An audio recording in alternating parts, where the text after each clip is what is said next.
And now this grand finale, our closing plenary talk on India in orbit.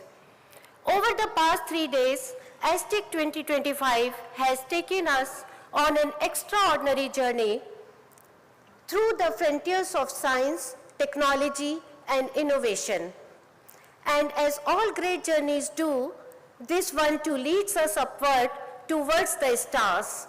In space, even the familiar becomes extraordinary. A human who weighs 60 kilograms on Earth would weigh barely 10 kilograms on Moon.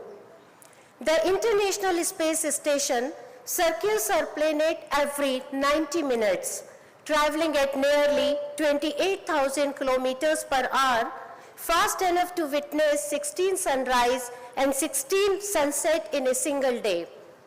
And soon with the Gaganyaan mission, Indian astronaut will join that rhythm, carrying not only the scientific instruments, but the hopes and dreams of 1.5 billion Indians. तो अब हम आपको ले जा रहे हैं अंतरिक्ष की रोमांचक दुनिया में, into the realm where science meets imagination and where the sky is not the limit, but the beginning. The theme of this concluding plenary, India in orbit, human space flight as a catalyst for Viksit Bharat 2047, captures the essence of our Indian ambition, our nation's ambition to transform exploration into innovation and innovation into empowerment, and to lead us into the extraordinary plenary session. We are honored to have with us a very person who has steered the entire ASTIC 2025 initiative, Professor Abhay Karandikar, Secretary, Department of Science and Technology, Government of India. Professor Karandikar is a distinguished scientist, academic, technologist, and a visionary institution builder. His work in the 5G technology is significant. He developed a global standard concept of frugal 5G, which focuses on crafting affordable 5G network solutions, especially for rural connectivity. He has more than 40 patents, and with this, I now invite Professor Abhay Karandikar to kindly introduce our session speaker, Group Captain Shubhanshu Shukla, and commence the session. Professor Karandikar.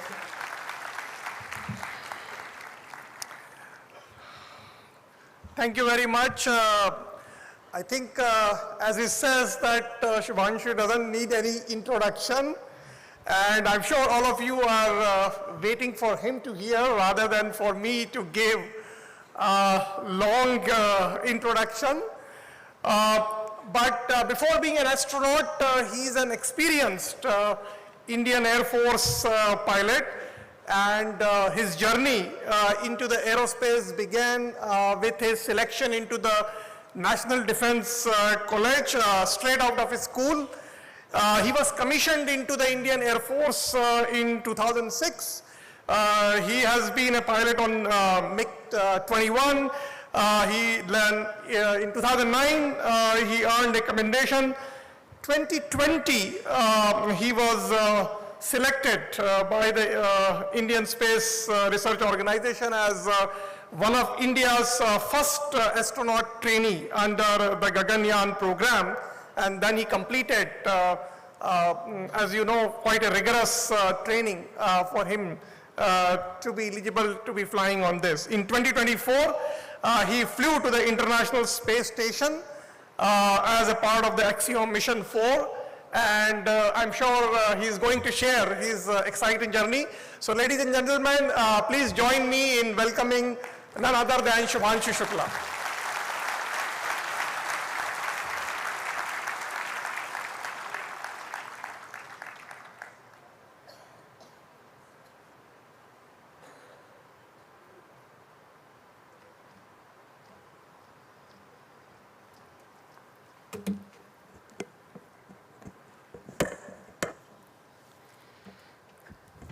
Very good afternoon to all of you. A lot of pictures gathered here before I came and were asking for selfies. and I promised that let me finish my talk and I'll take selfies, and I'm regretting that decision now because I see so many of you. But it is great to be here. I'm really happy with this initiative by the DST, launching a conference for science and technology. It shows the kind of focus that we have and where we want to go as a nation. I traveled to space launched on 25th June 25, and for the first time ever, an Indian went to the International Space Station. I carried with me experiments which were conceived, developed by the Indian researchers, and we as a nation carried out this microgravity research on the International Space Station for the first time ever. It was a historic feat, not just for me, but for all of us as a nation.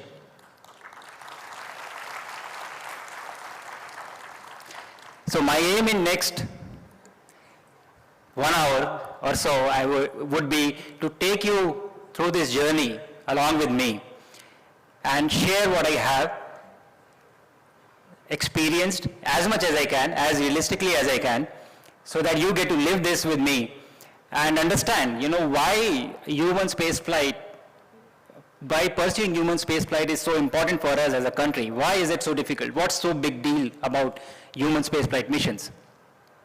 So to begin with, before I commence my presentation, I would like to show you a short video which will just kind of summarize my training and what my mission was along with my crew, the Axiom 4 crew.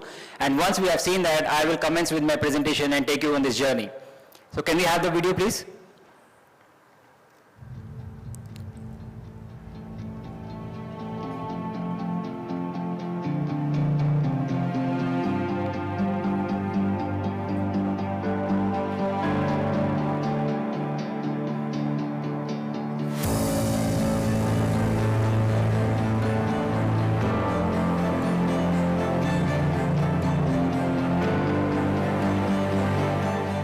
When I think or feel about having the flag on my left shoulder, I just want Hungarian people to know that we did this. We were able to achieve this.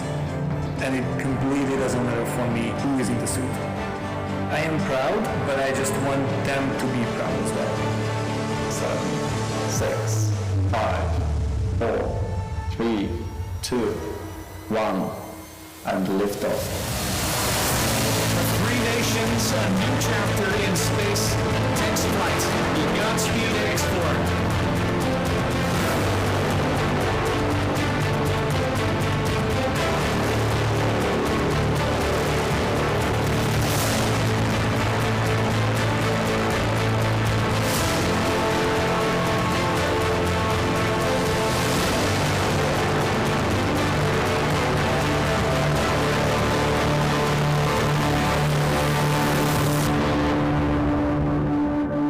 Welcome, Earthlings. Great. It's an amazing feeling to be in orbit for the first time. When I looked out through the window for the first time, the view was just stunning. Wow, what a ride it was. But when the ride started, it was something like you getting pushed back into the seat. It was an amazing ride. And then suddenly, nothing. It was an amazing feeling. We also wanted to thank you for basically thanks for everyone around the world, every person, every team who made this beautiful day happen. Grace crew, welcome aboard the International Space Station. Peggy, welcome back. It's a great honor and privilege to have such a legendary astronaut on board with us. And Tibor, Shooks and Swab, congratulations on your first space flight. Thank you to all participants. Station, we are now resuming operational audio communications. I travel to space with the dreams of a billion hearts with me. I want them to live this journey with me because I feel that it is equally theirs as it is mine.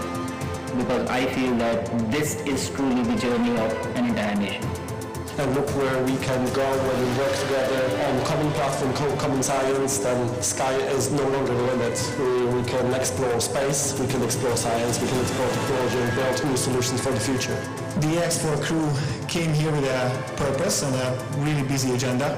This was a great mission and we enjoyed it the most. So now we will return home and we will spread the word in our countries that these things are within our reach.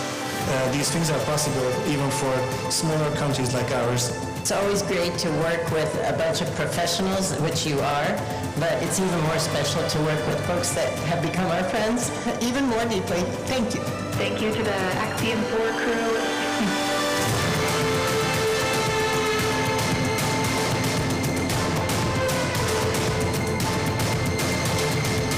And we have splashdown of the AX4 crew back on planet Earth. Welcome home.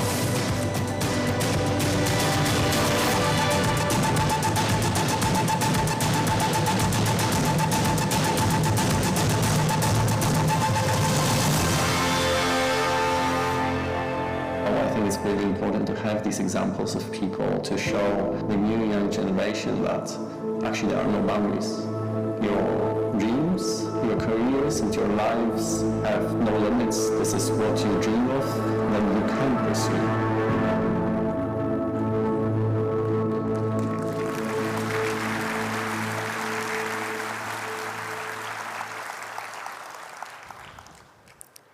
So in short, I think that was the journey that I was on since last year, August 24, when I went to US for my training for this mission. And very concisely, I showed you a glimpse of what it was all like. And in the next 40-45 minutes, I would use this as a backdrop and justify the topic that we have on the screen, India in orbit, and human spaceflight as a catalyst to our vision of Viksit Bharat 2047. So in the flow of presentation, I would start by addressing the idea of why do we do this? Why do we explore? What's the need? Thereafter, cover certain historical perspective of when did this all start? When did we start the human space missions, the human space exploration in space? And thereafter, home on to my mission to space, that is Axiom 4, and cover all the mission phases, that is the launch, the on-orbit, and the re-entry. And of course, it will not be possible for me to touch upon each and every aspect, but what I will do is pick up one key highlight from each phase and stress upon the fact that what makes this so challenging and what will we gain if we are to pursue this in our journey, which we are already doing. And thereafter, I would touch upon what lies ahead for us, what's the future, and think back what we have already accomplished and where do we want to go from here. So to talk about the question, why do we explore? I think a simple answer would be in the pursuit of the unknown. And it is nothing to do with space. It is an inherent human trait that we have, the curiosity that the human mind has to find out answers to problems we do not understand. And that as an extension, when you go to space, you come across problems that you do not even know of in the beginning. When we travel to space or we send someone to space, essentially what we are trying to do is create life in an environment where life should not exist. There is no air, there is no water, there is no protection from the harsh environment of vacuum and radiation. But in spite of that, we are able to send people, they live there, they perform science, and then they come back safely.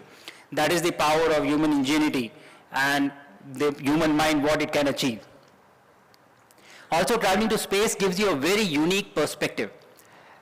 I thought I knew it very well even before going for a mission, because you are being trained very well and you are speaking to a lot of people who have already been to space.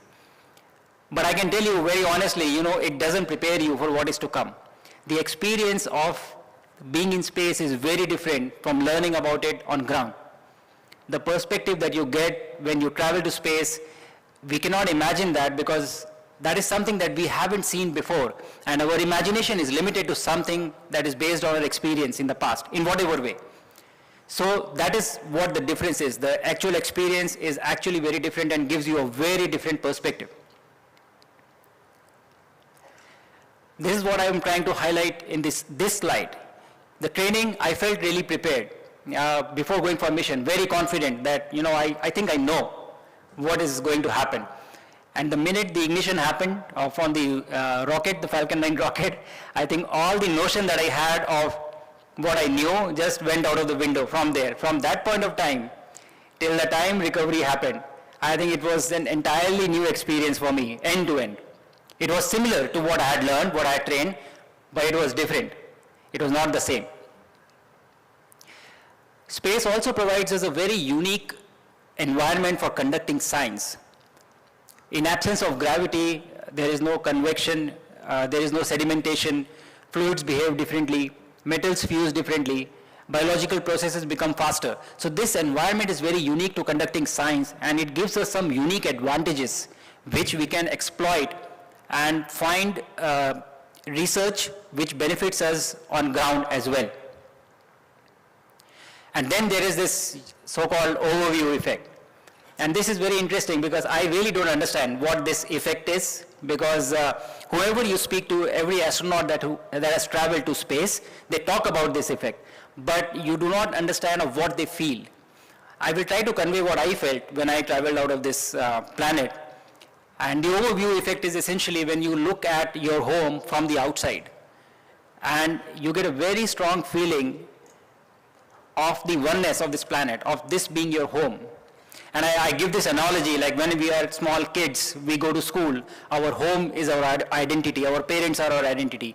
When you leave your school and you go to a college, your school becomes your identity, that I'm from such and such school. When you leave your city, you go to some other city, your city becomes your identity. Like for all of you who are sitting there in Delhi, I am from Lucknow, and some of you would be from different cities. And when you leave your country and you go to some other country, you know, your country becomes your identity. I was from India when I was training in the United States. And as an extension, what happens when you leave the planet and you go outside the planet, your planet becomes your identity, very naturally. You don't have to force it. So that understanding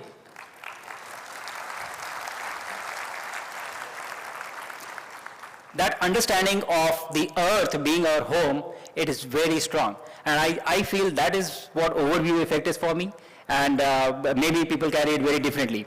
So I promise I will keep this very interesting. I will show you a lot of visuals so that you can, I said I will take you on this journey with me.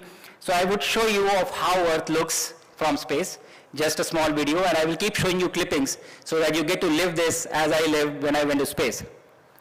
So this is a view from the International Space Station, and on the side what you're seeing are the huge solar panels that are generating power for the station. And the bright object that you see is our sun. And this is how it moves to generate the power. And the sun would come down to the horizon, but we were on the station at a time wherein the geometry was such that there was no sunset that was happening. So there was no night in the orbit. So it will come down and then it will just go up. It won't ever set. And these solar arrays are designed in such a way that they will align to the sun to generate maximum power at all times. And it is an autonomous program that runs, and you don't have to control it because it is optimized for power.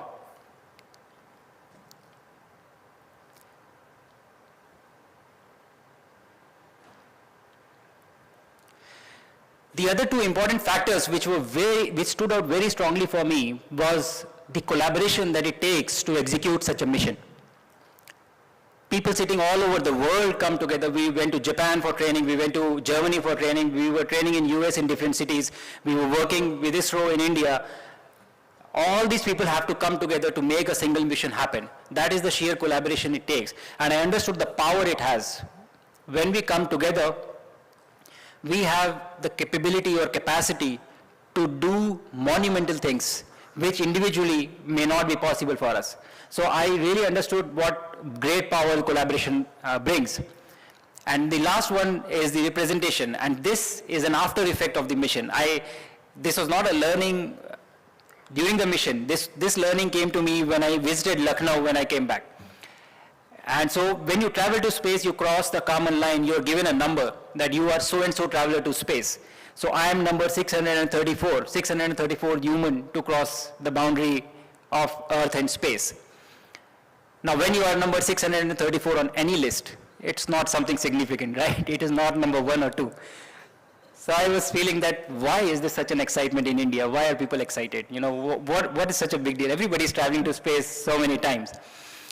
And I didn't get an answer for this, but when I went to Lucknow and I went back to my school, and there were kids who came up to me who were really excited and they wanted to talk to me.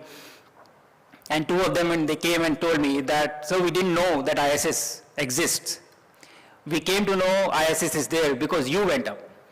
We cared because you were there, because we saw someone who was like us in the space station. And I think that is the power of representation.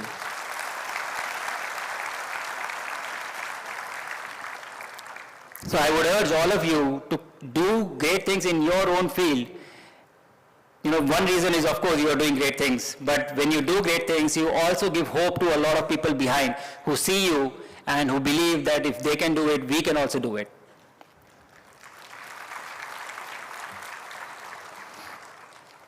So I will quickly touch upon the historical perspective. You know, the first human spaceflight happened on 12th April 1961, which is celebrated as the World Cosmonautics Day.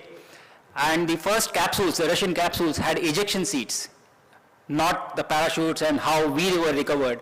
They would re-enter, they would come back in the atmosphere, and then the hatch would, it would be, explosives would be there, they would open up, and then the ejection seat will come out, and the seat will have a parachute which will bring the cosmonaut down. The US obviously had a different philosophy of using the parachutes.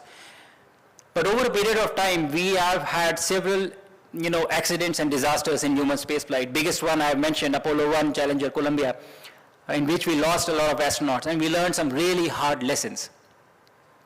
And from the philosophy of having a plane, a space plane, which was the space shuttle, as you see on the image on the right, we gradually shifted to something that is called a spacecraft, because space shuttle really did not have an abort mechanism. There was no way to abort a mission during launch. When the first moon landing happened by Neil Armstrong on 20th July 1969, I think a month and some days after that was when ISRO was formed. That is where we started. So people had already landed on the moon. Actually, IncoSpar was already doing work since 1962, but 1969 was formally when ISRO was constituted after the moon landing had happened. That is where we started. And now we have landed, we have become the first country to land on the south pole of the moon in these many years. And very soon, hopefully, we will be able to send a human from our soil and bring them back safely, and then gradually progress on to landing a human on the moon. So again, like I said, what is the big deal? Why is this so much different from a normal satellite mission? And that is what I will try to bring out by covering, the aspects of my mission and showing you why it is difficult and why do we need to solve problems that are even more critical than a normal satellite mission. So let's go over the launch. Like I said, I felt prepared, I felt confident, that I know everything and I'm really confident in my abilities to execute this mission. But the minute these engines ignited, it was such a powerful event that everything I knew, I completely forgot of what is happening. So I have flown fighters most of my life, and they are also very powerful machines. But just for comparison, a Sukhoi 30 class of aircraft produces around 250 kilonewtons of thrust with its two engines. A Falcon 9 produces about 7,300 kilonewtons of thrust. The thrust-to-weight ratio of a modern jet like Rafale ranges anywhere from 1:1.13 to 1:1.3, depending on how much fuel it carries. And for a Falcon 9, it starts with the thrust-to-weight ratio is 1.3, and it increases to 5.5. So the acceleration, the vibrations, the entire experience is of an extremely different magnitude. It is not the same. It is much more powerful. And so what happens when during launch is you experience G-forces, and we experience G-forces during our fighter training as well. But the space capsule, and I'm only going to highlight this aspect, there are several aspects, but I'll focus on this just to explain of how difficult things are in human spaceflight mission. The space capsule seats are reclined so that you experience G through your chest and not through your head to toe. In a fighter cockpit, the seats are made in a way wherein you experience the G from your head to toe, and your blood comes down from your head when you're pulling Gs. And so there are ways and means to prevent that by wearing G suits and everything. But the body tolerance is much more when you're experiencing G from your chest, through the chest, not through the head. And the reason is that during high altitude abort, in case of a human spaceflight mission, you may be subjected to almost 18 to 20 Gs. And if you were to experience those Gs from your head to toe in the Z-axis, your spine will not be able to take it. It will collapse. So I will show, so when I say numbers, I know these are just numbers. We don't really understand. So I will show how it feels like, and I would ask you to look at my face when I show you next, and look at what is happening to my body. And we will we can guess after I show the video whether it was GZ or GX, and you will be a better judge to see.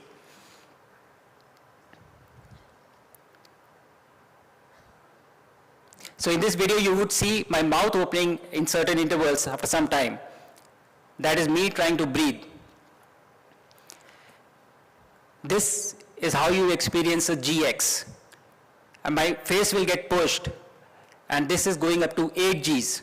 The profile was going up to 8 Gs. And I had so much of trouble breathing because your lungs get compressed, your chest is being pushed. So you have to adopt a different breathing technique, which is, forcing your stomach going in and out, and because of which you are able to exhale. And inhalation is only a passive exercise.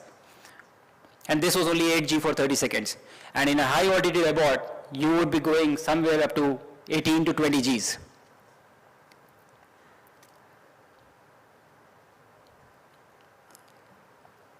And this would be the GZ. That is what we experience in the fighter cockpit.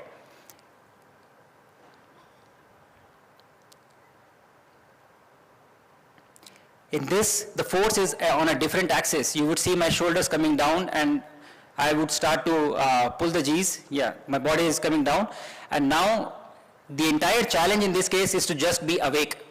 Not let the blood go out of your head, so that, because if it goes, then you gray out, and then you can become unconscious as well, which also happens.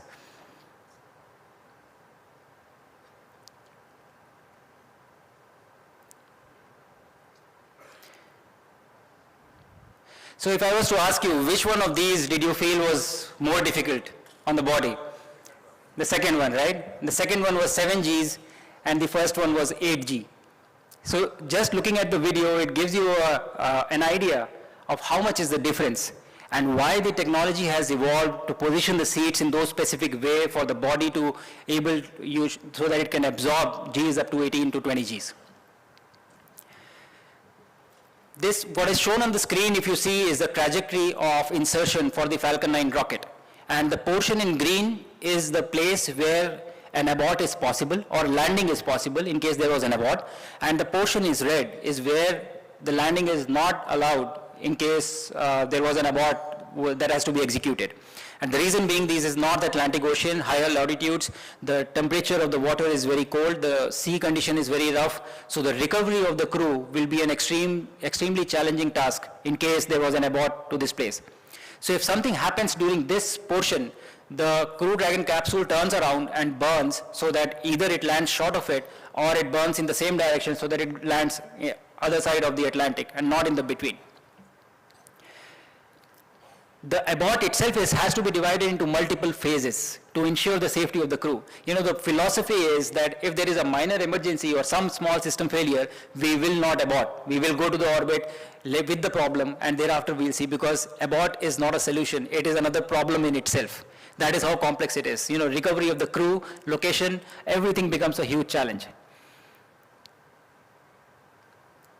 Another challenge which is very important is addressing the failures. There are so many systems. When we talk about system engineering, it is a system of systems.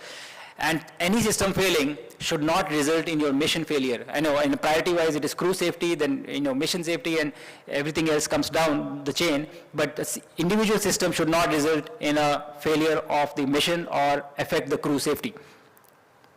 These are the challenges. So, by addressing just one aspect of how we tackle with the G loads, I'm highlighting the fact that every simple aspect that we have for a human spaceflight mission, it becomes a challenging engineering problem to solve. And that is what we enable when we execute such a mission. So you get launched, you go into the microgravity, and suddenly all this high adrenaline activity that was happening, it just ends. In my speech as well, what I was saying from the orbit, and suddenly there is nothing. Like it feels extremely silent. All that noise and chaos, it just ends, and you start floating in the microgravity. So the initial 2 experiences that I had was, first, it was disorienting because there is no concept of up and down, left or right. So you can be in any orientation and everything is the same. And the second is, it is extremely fun. You are not walking, you are swimming in the air, actually, when you reach the orbit for the first time. And that is extremely fun for the initial few minutes, unless and until the physiological changes start happening, which I'll talk about in a minute. But the delayed experience is the concept of space itself changes. Like in this hall, if I have to say all of you are sitting on the chairs, this is a three-dimensional hall. But we are restricted to the floor, we are sitting on the chairs. And this changes when you go to space. If this was to be in space, all of you would have been occupying different places, some on the ceiling, some on the walls, and some on the floor. It would have been a very different scenario. And it really becomes a three-dimensional space. The concept really changes. And then there is the other concept of understanding microgravity. So I think this is very well understood that it is not that in orbit there is no gravity. There is gravity. But it is because you are in a free fall around the earth that you don't experience gravity, and everything is falling at the same time. But your brain is so wired to gravity that you don't accept this idea when you go. So when I first went to space, and if I was doing something and I had something in hand like this, let's say this pointer, and I was to do something and I have to leave it somewhere, I was so hesitant to let it go. I had a feeling this will fall. If I let it go, this will fall from my hand. Actually, I am also falling at the same time, so this will not fall relatively. So I would request my crew members, can you please hold this for me? And these are also first-time astronauts from Poland and Hungary, and they would also stand up and they would hold, and they would stand there, This was something very unique, and imagine they are holding and they are not standing, they are floating, and I am also floating, everything is falling. So, but they would stand there till the time I finish this. Over a period of time, you realize of how this changes. So I'll show you a video. After say 7-8 days, I did a specific video on this because this was something very unique, the shift that happened in my mind. And this is the video. I'm trying to change the camera lens. So initially, I would hand over the camera to someone and he would be there holding it, standing or floating next to me. And here I would, after a few days, you just get used to this idea and you leave things and they're just hanging in space.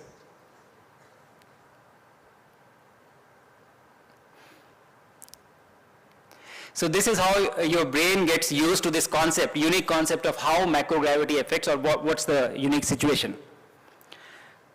The problem happens, you come back to Earth with this concept.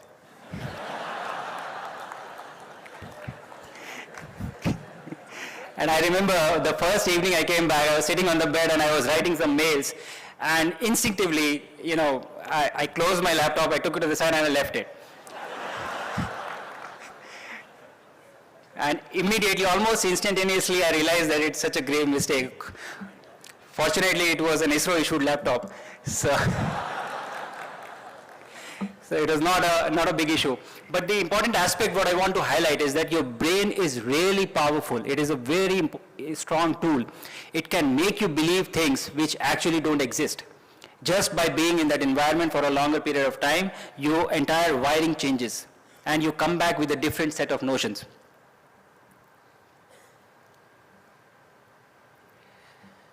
The other important concept is the weightlessness. So effort, when we are standing or when you are sitting on the chairs here, we don't feel it, but there is a lot of effort that our bodies are taking right now because of gravity. It becomes normal because we are doing it each and every day. But I remember when the re-entry was happening, and I'm not exaggerating when I tell you, opening eyes, your eyelids, I could feel them. They were feeling heavy whenever I was opening my eyelids, when coming back into gravity. That is the kind of shift or effortlessness which is there in space. If I have to go to the other side of this hall in space, I would just need to tap like this, and very slowly I would start moving in that direction, and eventually I would reach there. And the concept I would highlight by this video, the weightlessness, how effortless things are. They just have mass, no weight. It is highlighted by this exceptional video, which we tried to play as a prank on one of the NASA astronauts. And this is our commander, Peggy Whitson. And one of the days when we had some time, we decided to do this fun activity, which will probably highlight this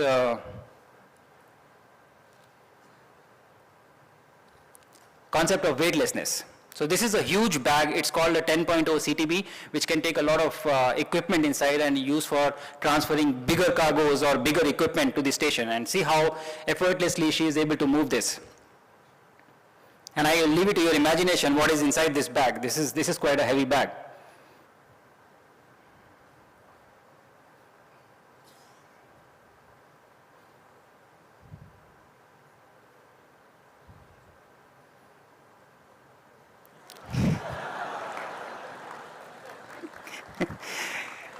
These are some fun things that we found to do while we were doing science on the station to keep things exciting and interesting.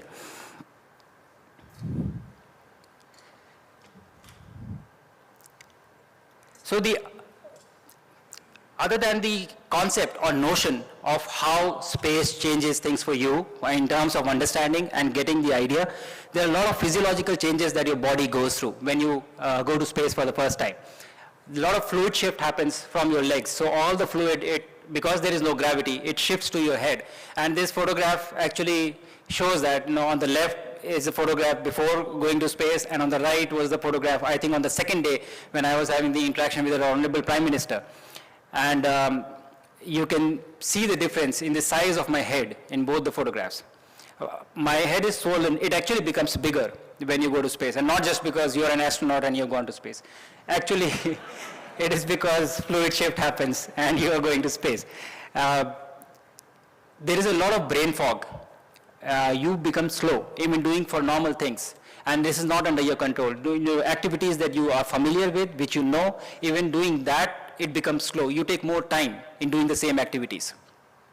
And then there is traditional space motion sickness, which affects us in a very different way, and each person gets affected differently. You become taller in space, when you go to space. And this idea excites a lot of people. Even I was excited, very happy to go to space, that I would become taller. But unfortunately, when you come back to Earth, you come back to the same height. So it is not a lasting effect that happens. You are floating in space, and everything inside your body is also floating. So your stomach really feels full for the initial few days. I remember I did not feel hungry at all for the first 3 to 4 days. I had to force feed myself, and I was probably having 600 to 800 calories a day maximum, because there was no appetite. And then there is the long duration effect, which is the muscle atrophy. You don't use your muscle. There is no effort, as I said, there is no effort, there is no gravity. So you lose muscle very rapidly. And initially it happens at a very rapid scale, and then it kind of plateaus out over a period of time. So in 20 days of my space mission, I lost 5 kgs of weight, out of which was 4.2 was muscle mass. So that is the kind of degradation that happens. It is extremely rapid when you go to space. The other changes are the psychological changes that happen. You are very busy. It's a confined space, not a lot of space. Actually, ISS is still big. The Crew Dragon is much smaller. So long duration missions in such confined space, it becomes a challenge. Again and again doing the same thing with the same people in the same space, becomes very monotonous. The workload is very high. The first few days we had 13 to 14 hour work days. That kind of workload was there, and that when you're not feeling really good. The situations become very tense when something goes wrong. If everything is nominal, it is fine, but if something goes wrong, that additional stress plays on. Some alarm goes off, or there is a warning of conjunction of some debris which is going to come, which happened twice with us while we were on ISS. We got warnings that there would be a debris which is coming in proximity, so the station would have to maneuver. So all these things add on to the stress that you already have. And so why I'm trying to highlight this is that these are the problems that we need to solve if we have ambitions of going to, execute missions like going to Mars. One way, 6 months travel time. These are extremely long duration missions. And these are the complex problems that we need to find solutions for. And that is what the highlight of On Orbit is. That finding solutions to these challenges give us solutions for problems back on Earth as well. And that is why it is important to pursue these missions, because the benefits that you accrue by going to space are applicable to problems here on ground as well. So again, like I said, the challenge is sustaining life in a very hostile environment. You should not be there, but you are going there. How do you survive? Addressing challenges of long duration missions. Sustainability.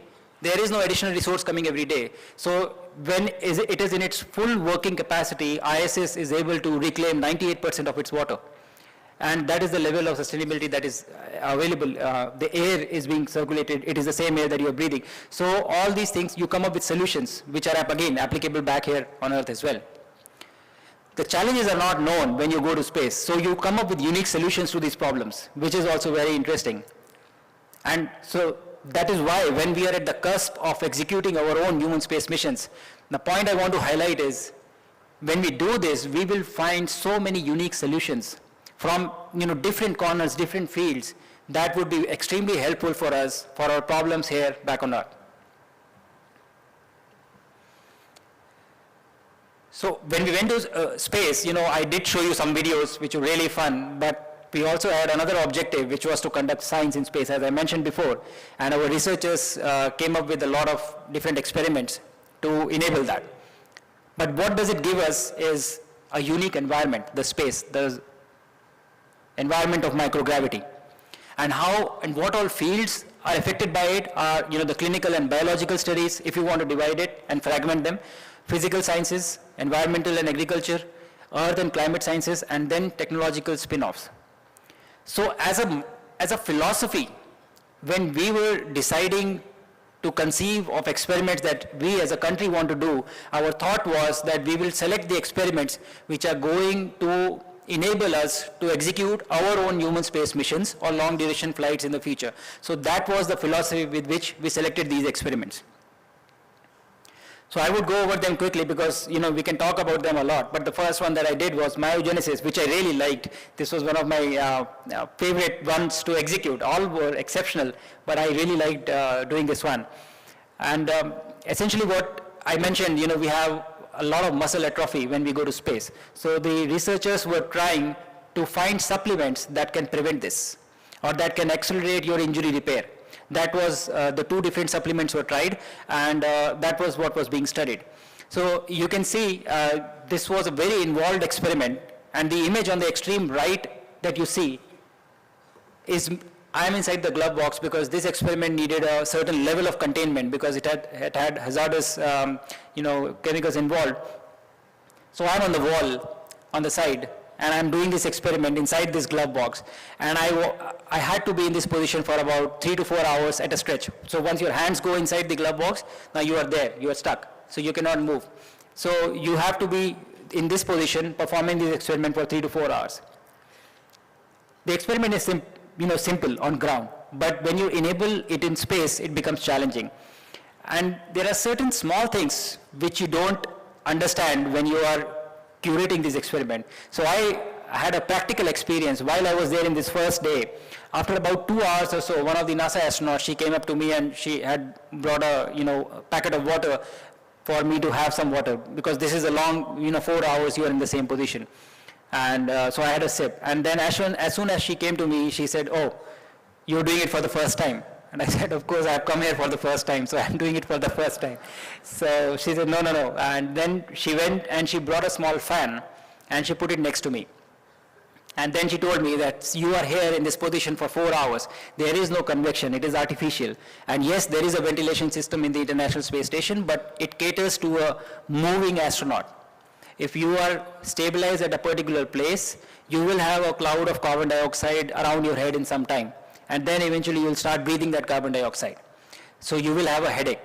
So these small things that you have, that you learn when you are performing the experiment, these are the insights that you get when you enable an experiment or anything in space. That is a challenge, and that is the solution to that is what gives you very unique insights.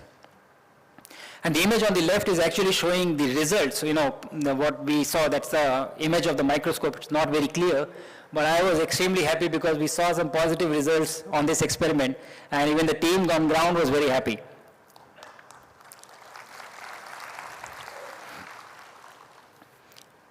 The next one was the cyanobacteria. We were trying to grow it in space with the intent of doing resource recycling. By using carbon dioxide and urea, it produces oxygen and biomass. So it would be a possible source of nutrition for astronauts in future.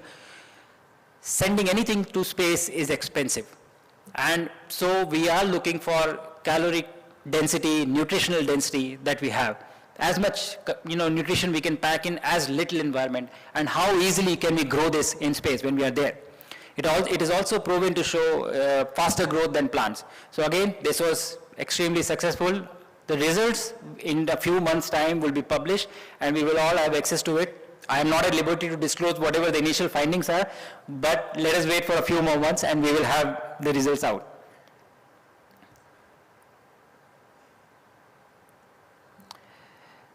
The other one was space seeds. We sent certain seeds to space to see how microgravity affects them, and then they were brought back, and now they are being planted, and they would be studied for next 5 generations to see what is the kind of effect that microgravity had.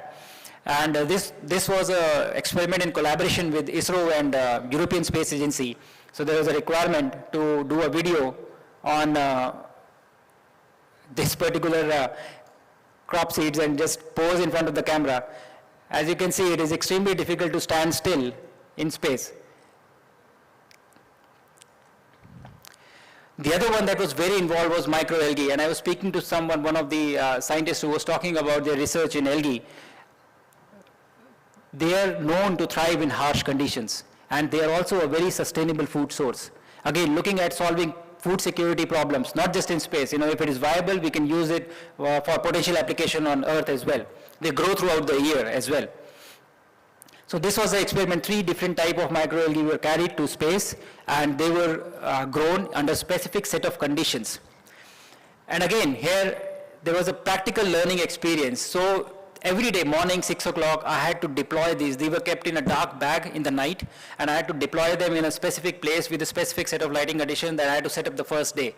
And every day evening, either 8 o'clock or 7:30 or 9 o'clock, it was specified in your timeline that this is the time you have to pick them up and put them back in the bag and stow it. So initially for the first 5 days, I was following exactly what was being done. And then as you start learning things and you become more efficient, I would try to finish off everything by 7:30 so that I have time to myself, another 2 hours. So I would try to do it slightly earlier. The very next day I got a call from NASA Control Center and said, are you doing it at the time that is written or you're doing it earlier? So I said, I'm doing it slightly earlier so that I have time. And they said, no, there is a control here on ground. This experiment is being repeated here as well on the ground. So you cannot just decide and do it when you feel like.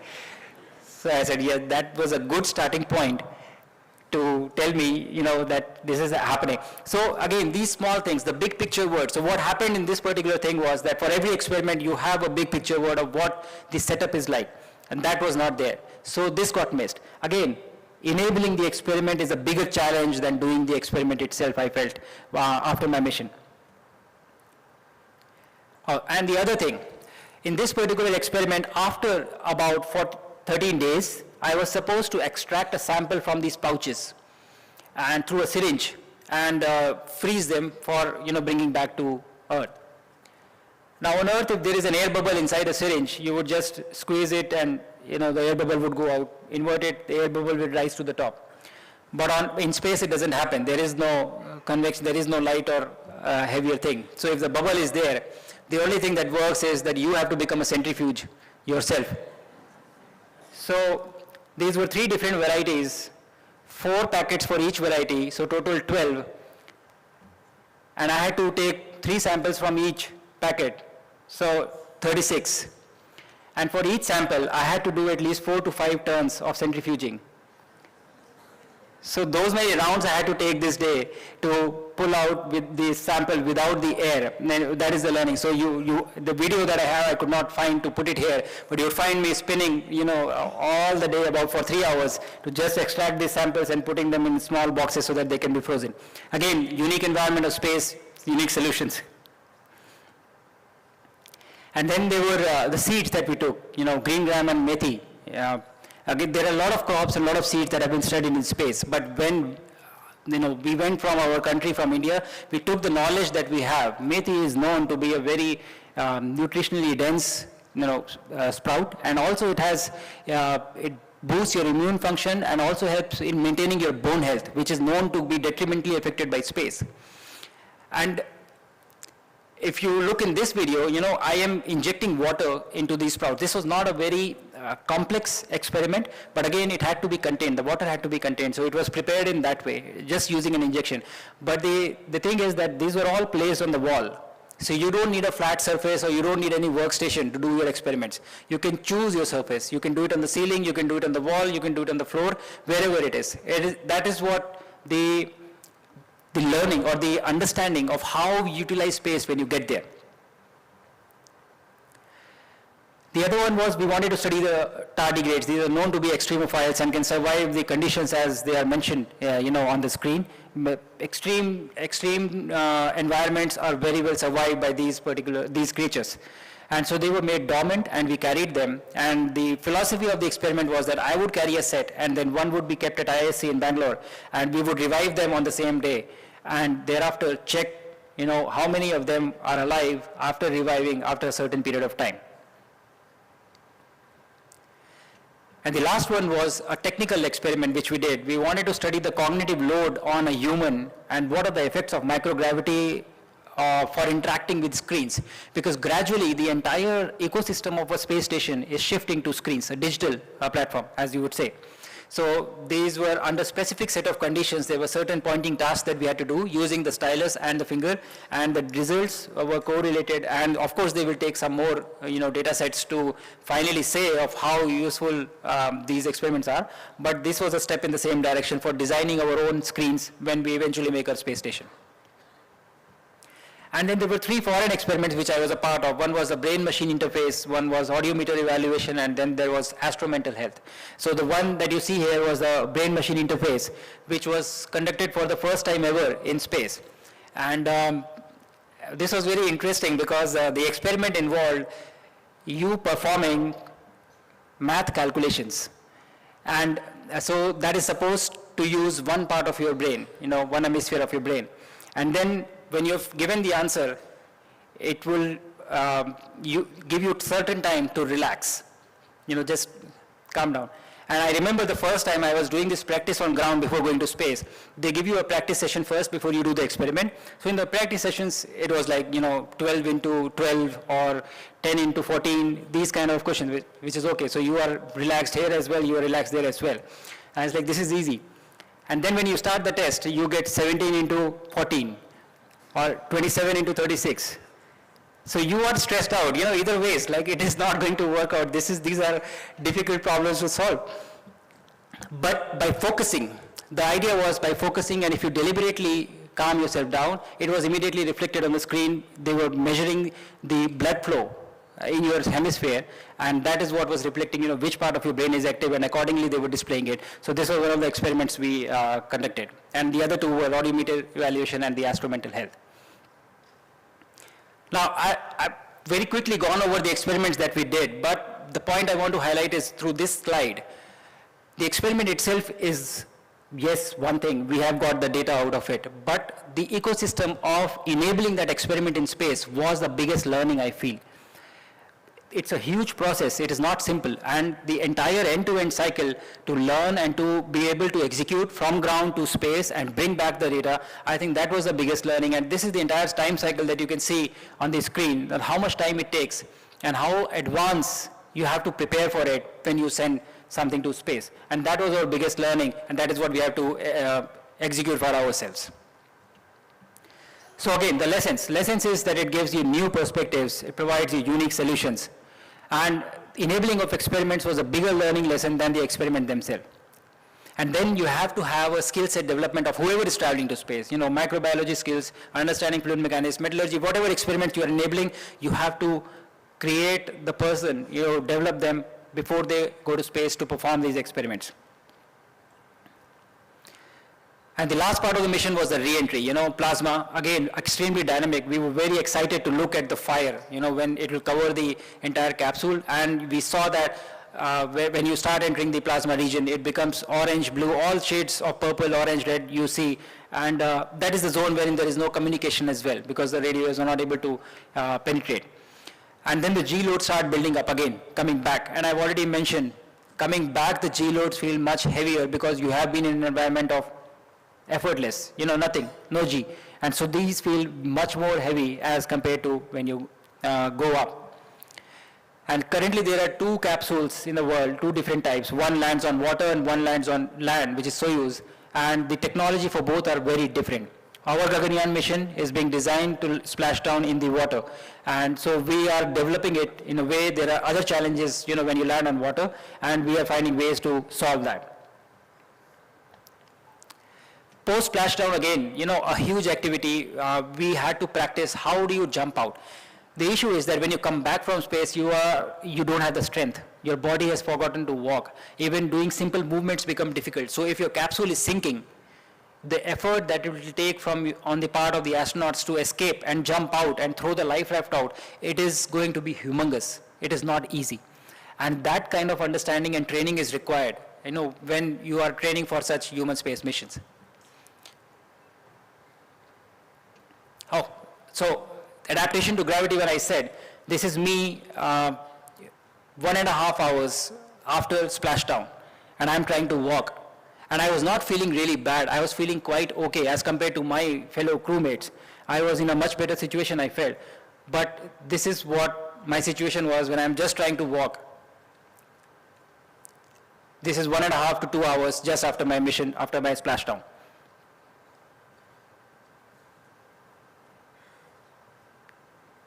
Oh, I think it's a small video, sorry. But the issue is that you don't have the knowledge. Your body has forgotten to walk. You will not be able to. So addressing those challenges, those unique situations wherein there is an emergency becomes even more difficult. So again, the lessons, solution to muscle loss, which happens, rehabilitation program, it happened for me for about 8 days. And all of us know that Sunita Williams was there in space for about 8 months. So whatever happened to me, even more in duration was her condition when she came back. And so her rehabilitation program was almost a month long, wherein that much time she took to come back to normal, to gather the strength, get back her vestibular apparatus working, all these challenges that are there. So there is a properly curated program which can also be applied to the problems that we have here, the diseases that we have or people who suffer with these problems on ground as well. So what is the aim? Why do we want to go this time? Humans have already been to moon 1969, 1970 if I have to say. And this is 55 years down the line, we are talking about going to moon again. What would be the big deal if we want to go to moon now? So I feel personally that, if we are going to moon this time, it should be with an intent, with an aim. What do we want to do when we get there? How do we get there? We have to look at sustained presence, not just going to moon and come back. We have to enable our ecosystem to execute long duration missions. And the triad, when I say the triad, who will be enabling this? It is all of you going to be a part. The education, the R&D, infrastructure, the industry, all of them have to come together to enable this entire big dream of us landing on the moon by 2040. And what happens when we pursue this? As per some projections, our economy in space is supposed to grow up to $44 billion by 2033. And I feel that is just a projection based on what the current situation is. And I feel that it is going to change very soon. Because the way we are pursuing this so aggressively, we are going to set up ecosystems which are going to enable this in a much faster way than what is happening now. So this number is going to change, and it will not be 44, it will be a higher figure than what we have. It will also allow us growth in technology, growth in industrial infrastructure, and application of those solutions to real world problems. This conference is being the biggest example of that. Today, I think on 3rd, there was an announcement of 1 lakh crore fund, RDI fund that has been instituted to enable science in the entire country. I think that is a huge boost to this entire setup, which is going to take us closer to the dream that we have of the Viksit Bharat 2047.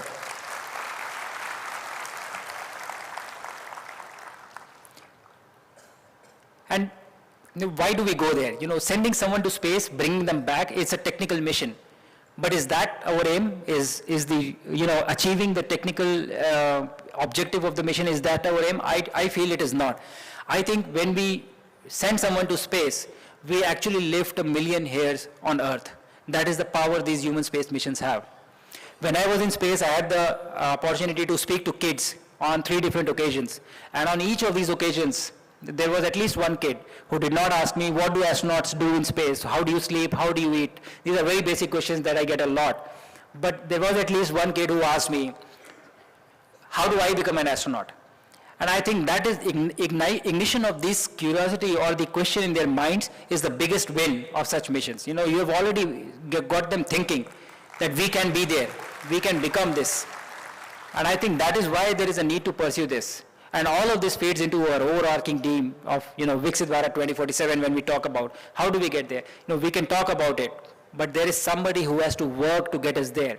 And we have to adopt or get into the mindset that it is my responsibility to get us there. It is not somebody else's responsibility. What can I do to get India to 2047 Viksit Bharat? That is when we change this and when we start thinking like this, I think that is going to be the biggest win, and we are going to get there sooner than 2047 if everybody of us starts thinking the same way.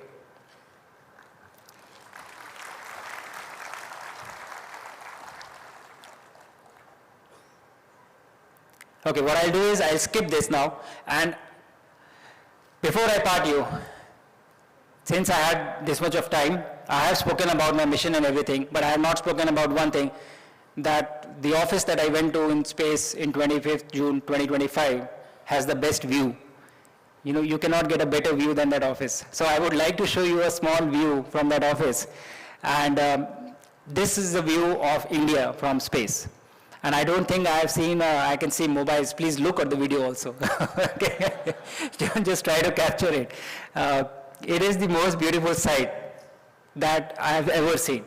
And I think I will explain to you. So the green glow that you see is the curvature of the Earth, and these are the oxygen atoms in the upper atmosphere that are, that particular wavelength which gives this color. We are going to do a night pass. We are coming from Indian Ocean side, and you would see purple flashes happening. These are all thunderstorms. And I will point out some cities, when you go through, we will see Bangalore, we'll see Hyderabad, we'll also see Delhi, in the slightly far distance.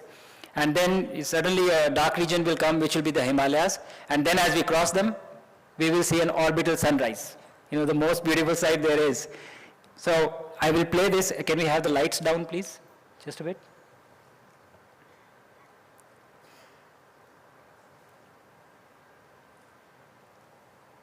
So on the top portion, you can see the stars. And okay, so this is India now, and this is the brightest city that you see is the Bangalore, and just top of this is Hyderabad, then Pune, and this is the flashes that are happening, which are the thunderstorms. And in so much of time, we have crossed India. And this is the sunrise.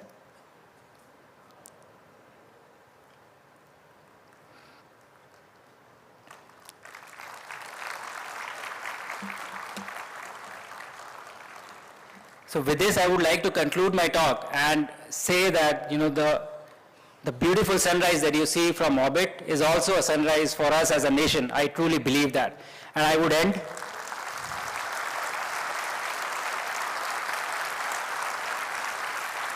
By saying what I said from orbit, that sky was never the limit, not for me, not for you, and not for Bharat.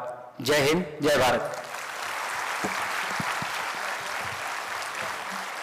Thank you.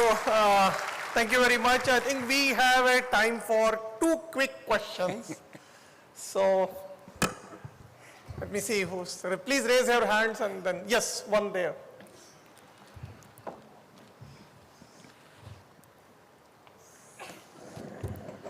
Hello, sir.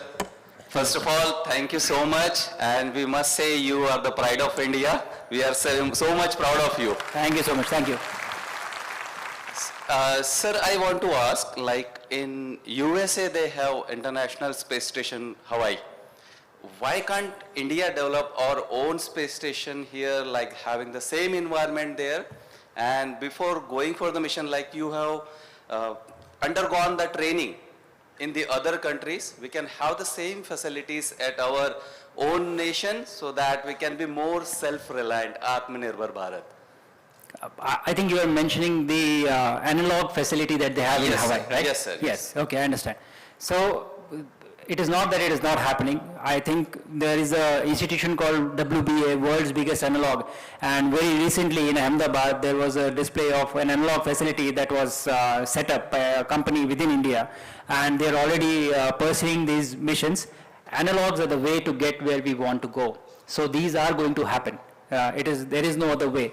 We are going to do this. We are going to set up these facilities, because setting up analogs, the biggest learning or understanding is that you try to replicate the activities that you're going to do there, yes, and learn from them and then employ them in your design. So that is going to happen. There is no other way. We will have analogs that are going to be set up, which will give us valuable insights and lessons, and those will be applied to our own human space station that we are going to build.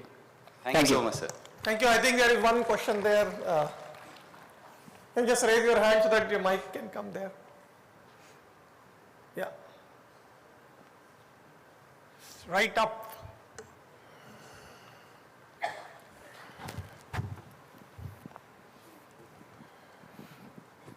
Sir, सभी वैज्ञानिकों की तरफ से आपको बहुत बहुत धन्यवाद कि आप यहाँ आए और अपना फीडबैक शेयर किया। सर मैं जानना चाह रहा हूँ कि स्पेस में जब आप गए तो नाइट ड्रीम्स बढ़ जाते हैं वहाँ पे या कम हो जाते हैं? नाइट ड्रीम्स, देखिए सपने मुझे यहाँ पे भी नहीं आते, वहाँ पे भी नहीं आए.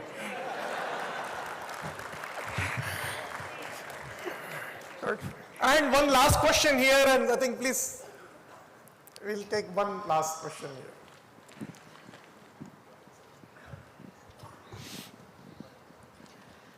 Thank you so much, sir, for making us so proud with your incredible achievement and for your inspiring talk. Thank you, ma'am. So I had two questions, but I will skip one.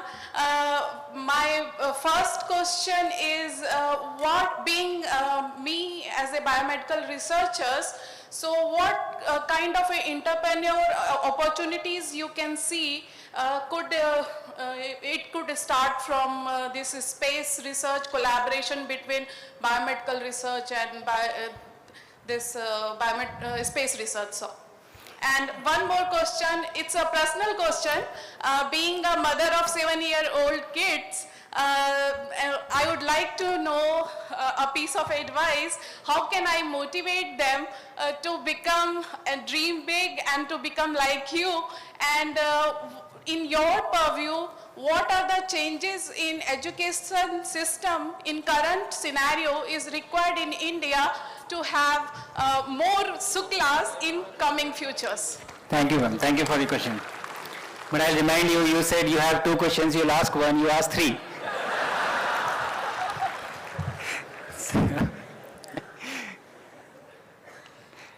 For the first question, it is already happening. We are just getting to be a part of it now. There is already a lot of research that is being facilitated on the International Space Station, on the microgravity platform, in collaboration with commercial entities to develop drugs for diseases. Like Clio is a very big project, which is cancer in Leo, that has been ongoing for several years now. My commander has been an actively participant of that program, and I think very soon they are going to have clinical trials that are going to launch. The other activity that is happening now, because of opening of space, there is a experiment that is being conducted in which they are thinking of allowing diabetics to travel to space. So that is the kind of outlook that people have. So I think the avenues are endless. It is just limited by what we can conceive. So for that we need to have the platform, and from there we can move on. And I don't think it will be a limit. The second thing I think you said about the motivation for the kids, right? I think kids are already very excited. This has been my personal experience ever since I have come back. They are excited, they are fascinated about doing different things, about learning more and wanting to know more and more. I think it is we adults who restrict them. We try to tell them to become something. So I would say that change your dinner conversations, each and every one of you. आपके घरों में आप change कर दीजिए. You talk about science, you talk about where India is going, you talk about what is happening. Be excited about it. If you show excitement about these things, kids will always be excited about this, and they would go eventually in these situations and these conditions. I think that is what is required. I'm sorry, but I forgot the third one. I think we have to close it here. Thank you very much. I think. So sorry. Thank you. And.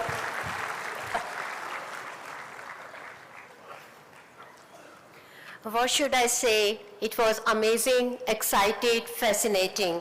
It was all of them. So, life is not easy for any of us, but what of that? We must have perseverance and above all confidence in ourselves. We must believe that we are gifted for something and that this thing must be attained. This is a very favorite quote from Marie Curie, which I always follow. So thank you sir, thank you Captain Shukla for reminding us about the power of mentoring, role model and our brain power. Thank you for this inspiring talk, and the talk reminded us that India's human space flight mission is not merely about reaching orbit. ये देश के सपनों की नई ऊंचाइयों तक ले जाने की एक प्रेरणा है. It tells us that the journey to the stars is also a journey of self-reliance, collaboration and courage, where scientific discovery becomes a bridge for the development not only for India, for our planet, and it also makes each orbit marks a new step for Viksit Bharat 2047. On behalf of 13 ministries and departments and organizing team of STIC 2025, I extend our heartfelt gratitude to both of you, Professor Abhay Karandikar and Captain Shukla. Thank you to be here with us and spend time for this inspirational talk. Now I would like to announce we have shifted the talk which was going to be held in the plenary hall in Audi 1. So I would like to request all the participants from the electronics and semiconductors manufacturing in the Audi 1 and the participants of emerging agricultural technology in Audi 2. We can do one thing because you all would like to take photograph with Captain Shukla, so we can